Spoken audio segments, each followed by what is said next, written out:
Hello, everybody, and welcome to our end of the year update. With 2021 starting to wind down, I figured it was time to give you guys a quick update on where things are going, what things are looking like going into the new year, and just a quick recap of what's happened over the past year.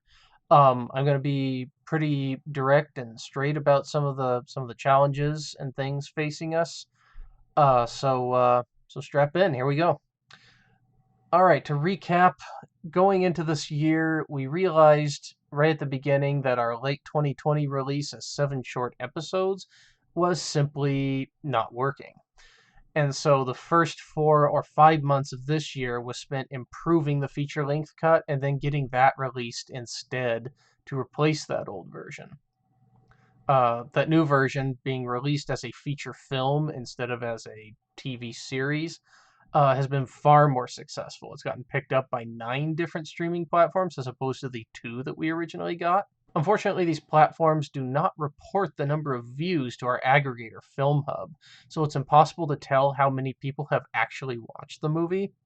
And I'm told that this is actually pretty common, is that streaming platforms just are not very transparent with all that data, unfortunately. But based on revenue generated so far, I can estimate the film has been watched anywhere between 15,000 times and perhaps as many as 100,000 times. This is, well, it's kind of a frustratingly broad range, but that's the reality of online streaming in the micro budget indie circuit. Attached to this is the rather sad fact that each of those views represents only a few cents in revenue, because that's what streamers pay. We're earning a return on our efforts, but it has not covered the cost of production, just to be blunt about it. On its face, that sounds pretty negative, but the incredible thing is, according to my research, because I keep talking to other filmmakers, looking up everything I can, and a lot of this data has actually not really come out until recently. But according to some stuff that's recently come to light, this kind of performance is actually well above average performance for a tiny budget, micro budget, self-distributed indie like this. And really, we've barely scratched the surface of our potential audience, so I still see a lot of room for the audience to grow on this. That said, there's still quite a bit of challenge ahead of us. I keep hearing people say that there's never been a better time than now to be an independent filmmaker. I'm not entirely sure how true that is. Uh, One thing, the barrier to entry is definitely lower than it's ever been. It's easier and cheaper to make a film than ever in the history of the medium. But entertainment also has never been cheaper or less valued. Part of that is, the rise of quote unquote free content, including ad-supported content on platforms like YouTube and Tubi. That's just how things have changed. But another piece of the puzzle is just the sheer volume of content out there.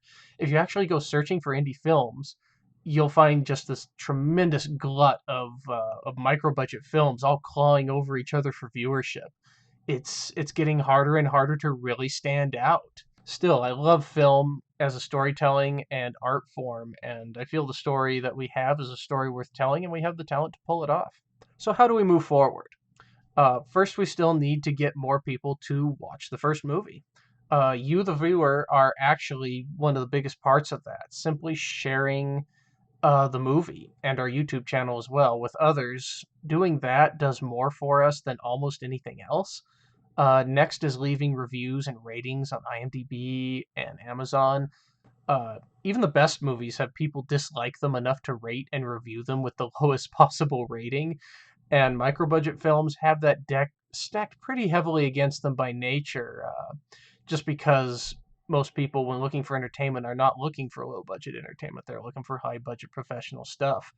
So it's extremely helpful to us whenever you go out and leave a review or log on to IMDb to rate us. In the meantime, I also want to step up our advertising and reach out to publications and bloggers.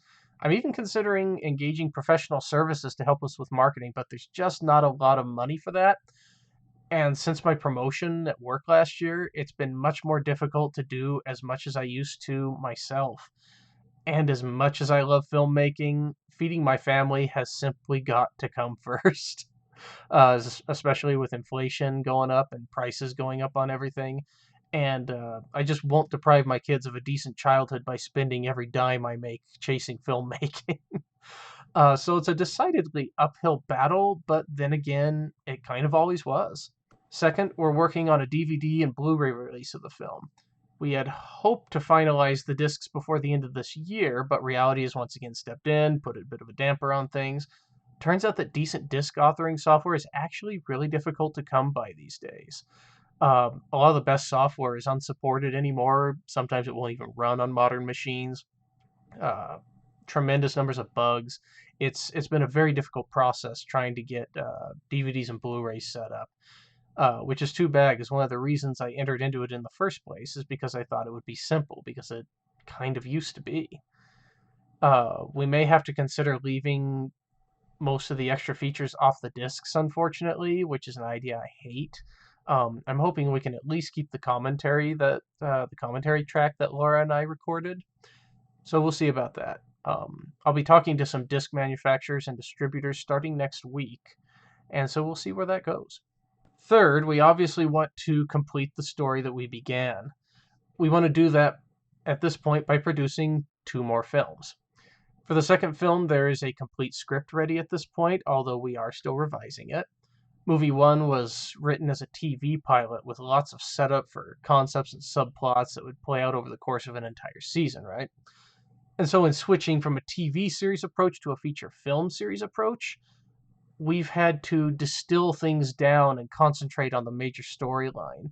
The storytelling needs of a movie are really quite a bit different than a series of episodes. So a lot of subplots and ideas have had to be, tied up quickly to fit the format, and some of our ideas and, other storylines we wanted to do, we're just going to have to drop those and concentrate on the shorter format of filmmaking. And as proud as we are of the first film, we want to learn from the mistakes that we made and also build on the successes. Because I can definitely see some places where we should have done better or could have done better, some places where it's definitely first time filmmaker stuff. But also, I think there's a lot of great success in the movie, a lot of stuff that we did pretty well. Our aim this time around for part 2 and for part 3, really, is to put a character-defined plot front and center and to avoid some of the more indulgent use of dialogue that we allowed in the first film. We have a much tighter, much more disciplined and focused and intentional movie in mind for part 2, as well as part 3. Lastly comes the big issue. Money. Always comes down to money. After we put together the budget for part 2, we're going to need to raise that money. Crowdfunding worked pretty well for us last time, so we're going to do it again probably, possibly even as early as February. We'll see. We're even considering trying to raise funds for the conclusion, part 3, at the same time as part 2, in order that we might shoot and finish them both back to back. We don't have total budget yet, of course, but we will definitely need to raise more money than the first film, which we raised cash we raised about $7,000 for, probably spent about $15,000 or $16,000, but we're going to need more than that this time. Most of the expensive resources are already in place, fortunately, which means that the budget I'm talking about will largely go to the costs of shooting. Cast, crew, food, and equipment. We wanna try and do better with the sound this time, and if we want to hire like a professional sound guy, that doesn't come cheap, even on our very short shooting schedules. Fortunately, we already have access to the equipment we need for the most part, between myself and Dave DeCenzo, our executive producer, who allowed us to use his camera equipment on the first film, which is what allowed us to shoot in 4K, which was really nice. And I think that pretty much covers everything from this year. If there's anything else, I'll try and update you as I can. And of course, feel free to reach out to us or make comments, ask questions, and we'll do our best to answer them.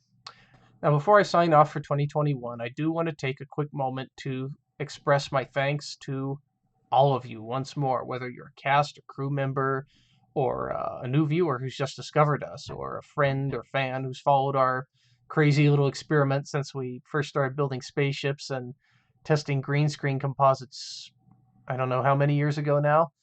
I'd like to single out executive producer Dave DeCenzo, our first AD Tanya Stoddard, and our production manager Sean Bidwell, as well as my wife and producing partner Laura, my brother and co-writer Patrick, my sister Catherine, who consulted on the project and also sang on the soundtrack.